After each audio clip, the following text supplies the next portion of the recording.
ECU remapping എഞ്ചിന്റെ പ്രവർത്തനത്തെ control ചെയ്യുന്ന എഞ്ചിൻ കൺട്രോൾ യൂണിറ്റിന്റെ സോഫ്റ്റ്വെയർ ചേഞ്ച് ചെയ്യുകയോ അല്ലെങ്കിൽ മോഡിഫൈ ഒക്കെ ചെയ്ത് എഞ്ചിന്റെ പെർഫോമൻസിൽ വ്യത്യാസം വരുത്തുകയാണ് ECU റീമാപ്പിംഗ് കൊണ്ട് ഉദ്ദേശിക്കുന്നത്. എഞ്ചിന്റെ പ്രവർത്തനത്തെ എല്ലാം കൺട്രോൾ ചെയ്യുന്നത് വാഹനത്തിലുള്ള എഞ്ചിൻ കൺട്രോൾ യൂണിറ്റ് ECU എന്ന ചെറിയൊരു കമ്പ്യൂട്ടറാണ്. എഞ്ചിന്റെ പല ഭാഗത്തു നിന്നുള്ള സെൻസറുകളിൽ നിന്നെല്ലാം സിഗ്നലുകൾ സ്വീകരിച്ചാണ് എഞ്ചിൻ കൺട്രോൾ യൂണിറ്റ് എഞ്ചിനിലേക്കുള്ള ഫ്യൂവൽ സപ്ലൈ അഡ്ജസ്റ്റ് ചെയ്യുന്നതും എയറിന്റെ അളവ് നിയന്ത്രിക്കുന്നതും സ്പാർക്ക് പ്ലഗ് പ്രവർത്തിപ്പിക്കുന്നതുമെല്ലാം. വാഹനത്തിലെ എഞ്ചിനെല്ലാം അതിന് പ്രൊഡ്യൂസ് ചെയ്യാൻ സാധിക്കുന്ന മാക്സിമം പവർ അല്ല തരുന്നത്.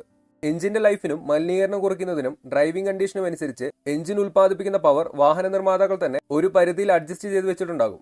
ഇത് ECUവിലാണ് സോഫ്റ്റ്വെയർ വഴി ചെയ്തു വെച്ചിരിക്കുന്നത്.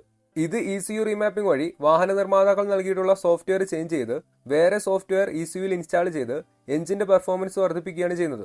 ഉദാഹരണത്തിന് ഒരു നിശ്ചിത RPMൽ വാഹന നിർമ്മാതാക്കൾ കുറഞ്ഞ അളവിലുള്ള ഫ്യൂവലാണ് എഞ്ചിനിലേക്ക് എത്താനായി ECUവിൽ സെറ്റ് ചെയ്ത് വെച്ചിരിക്കുന്നത് എങ്കിൽ റീമാപ്പിംഗ് വഴി ആ RPMൽ തന്നെ അതിൽ കൂടുതൽ ഫ്യൂവൽ എഞ്ചിനിലേക്ക് എത്തുന്നത് പോലെ സെറ്റ് ചെയ്യാൻ സാധിക്കും.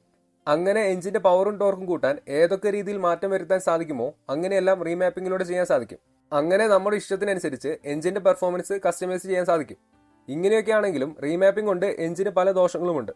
റീമാപ്പിംഗ് ചെയ്യുന്നത് കൊണ്ട് വാറന്റി നഷ്ടപ്പെടാൻ സാധ്യതയുണ്ട്. എഞ്ചിൻ ഡാമേജ് ആവുന്നതിന് കാരണമാകാം.